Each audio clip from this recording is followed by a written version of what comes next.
on the MSG 150 at home, presented by Chase, Bill Pito, Alan Hahn, Wally Zerbiak, and look who it is, our buddy, Rangers analyst, Joe Micheletti joins us. Joe, it is so great to see you. How you doing, buddy? Yeah, it's just great to see you and the rest of the crew, and I look forward to the opportunity when we're all together again. Yeah, hopefully sooner than later. What was your biggest takeaway from Gary Bettmans' announcement yesterday? Rangers are in. I mean, that's not first and foremost, because there was so much speculation as to what the format was going to be. For a while, there were a number of people in hockey that wanted just the top 6 teams in each division, and the Rangers would have been out, even though their win percentage would have been higher than some of the teams that would have been in under that scenario, but the Rangers would have been out. So first and foremost, the Rangers are in. The other thing was that there were still a number of general managers in the league that did not want 24 teams. They thought 20 would be a more fair number.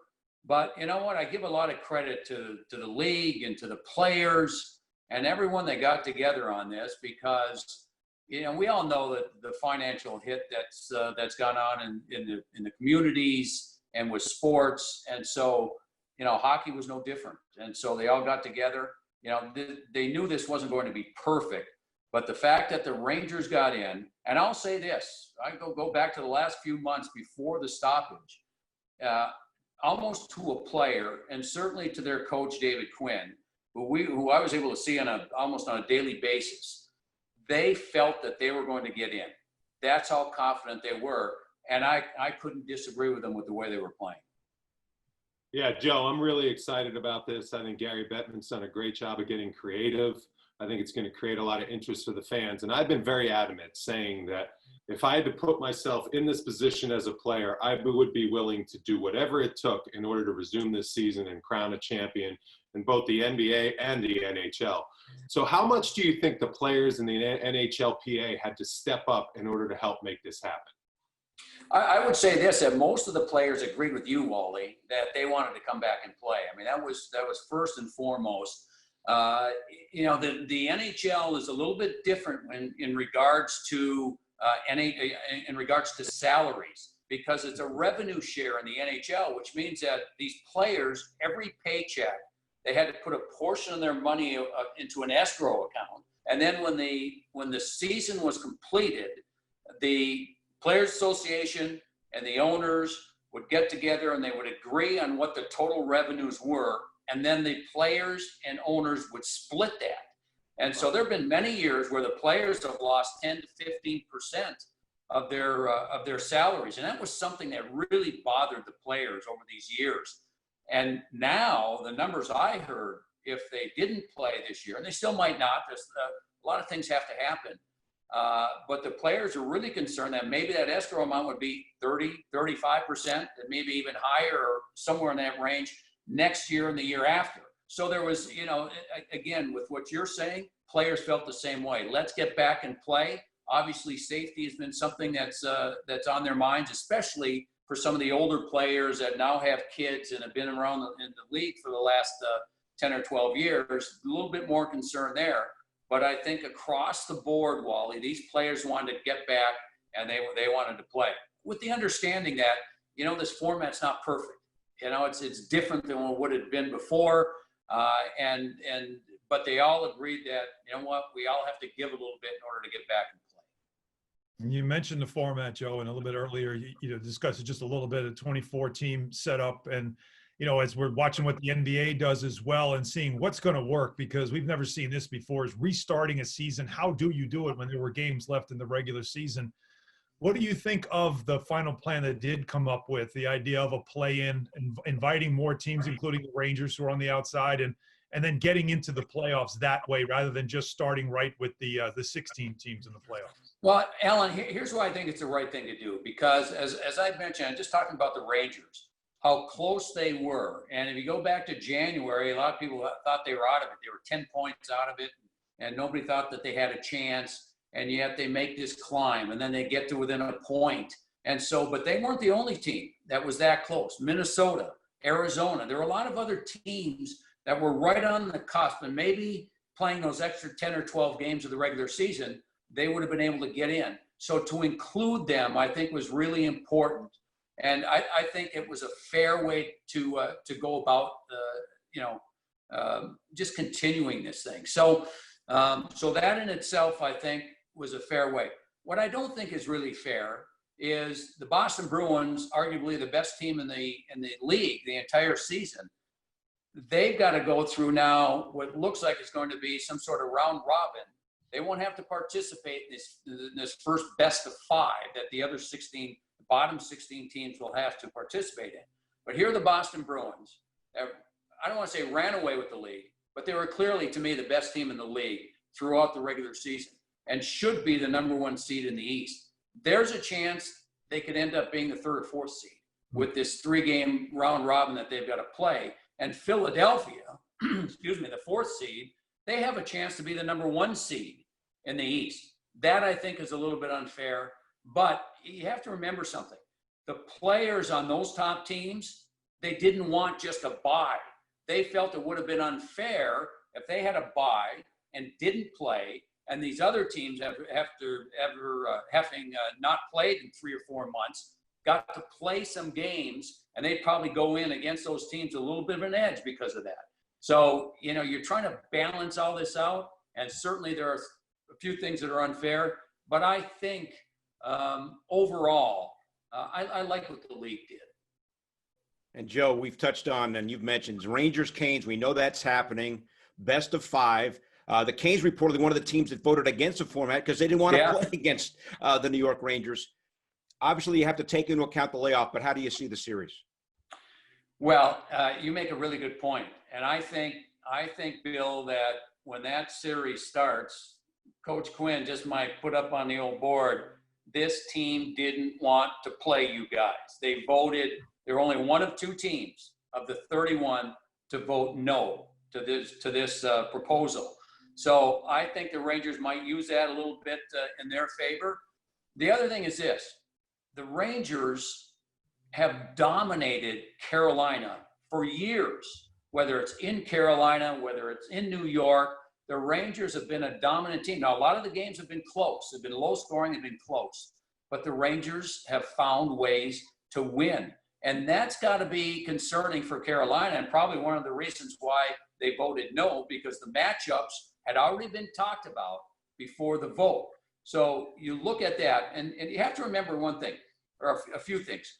Carolina went to the conference finals last season, but Carolina has a different team this year from the standpoint that they had, in my estimation, they had more of a playoff team last season, because you still have to have those players that know how to grind it out in the playoffs and just keep grinding and grinding. You have to have talent, but you need some of those playoff style players, I think, in order to continue to win and move up in the playoffs.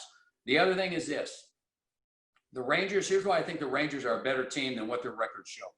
They finished the season 26th in the league in goals against. The Rangers did not have a very good season goaltending-wise. And so until Shesterkin showed up. Now, whether David Quinn goes with him, who won 10 out of 12 games, Henrik Lundqvist has had an excellent career against Carolina, but I just think that the Rangers goaltending has a big edge on Carolina as well. And the other thing to point out too, by the way, is that Ranger fans fill that building down in Carolina. So some of those games, right, that also was a big difference for the Rangers, is that it was a 50-50 crowd at the very least. Would you say though that the layoff, Joe, does it impact the veterans more? Would it help them because of resting the body, maybe a guy like Henrik Lundqvist as well? Or is this something that for younger players having this break, would it affect them negatively? Which one would benefit, which one would not? You know what? I think, first of all, it's not going to take the younger players as much time to get into game shape. The older players, it always takes them a little bit longer. But here's the real difference in this year's playoffs, should they get there. You've got a lot of these players, and you've seen it, all you guys have seen it over the course of a playoff series. It's attrition, right? Who can stay healthy? Now you've got just about all these teams coming that will start the playoffs, should they get there, that everyone's going to be healthy. You look at Hamilton for Carolina. Arguably, he was up for the Norris Trophy as one of the league's best defensemen. He would have missed the playoffs, but now he'll be ready to play. Chris Kreider was questionable, but he'll be ready to play.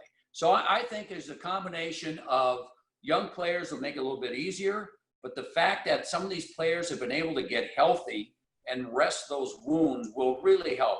And again, these guys they're in such great physical condition that we're still looking at maybe 2 months before they even play. End of July at the earliest. So even though it's not mandatory for them to come back and join their teams for phase 2, I would suspect that now that the practice facilities are open in New York, that we're going to see the Ranger players start trickling back in and start getting going a little bit sooner than maybe some of the other teams whose buildings are not open yet. What are your thoughts, Joe, on, let's shift a little bit, I'm a Long Island guy, on the, and I want to keep Alan's media professional bias out of this, so I'll ask you the question. How dare you. What are your thoughts on the Florida Panthers, New York Islanders matchup that could come to fruition? This is a Wally, a classic, a classic series of one great defensive team against one great offensive team. Florida has not been able to keep the puck out of their own net the whole season, but they can score, and they've got offense from their defensemen. They've got some really talented young players up front, so they can score. So you've got this Islander team that has been built under Barry Trotz as a shutdown team. Their biggest problem for the Islanders in the last 2 years is they haven't been able to quite score enough. And I think if they would have been able to, they would have been able to get past Carolina last season.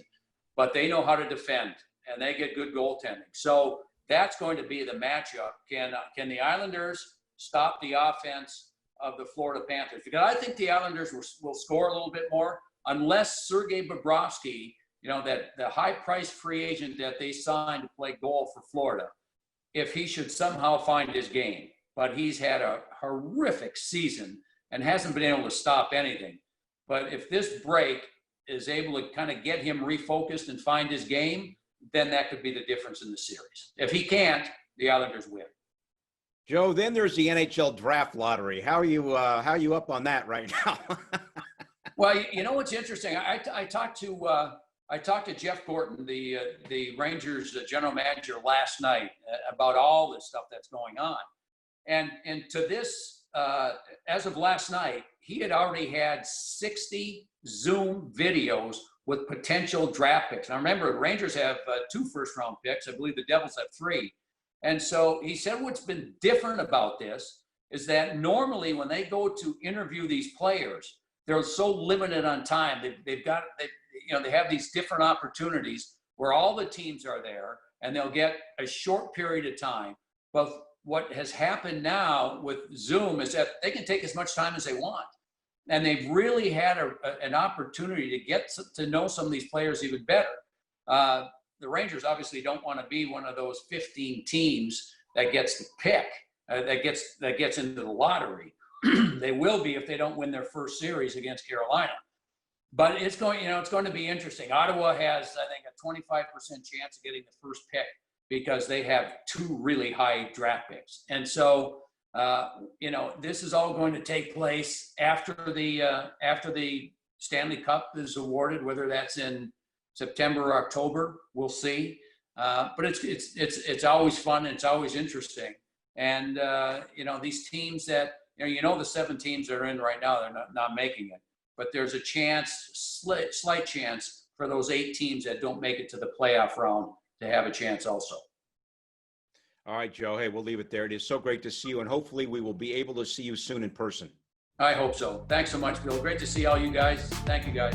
We look forward to seeing you very soon on a Rangers broadcast. We're back with more to wrap things up on the MSG 150 at Home, presented by Chase, right after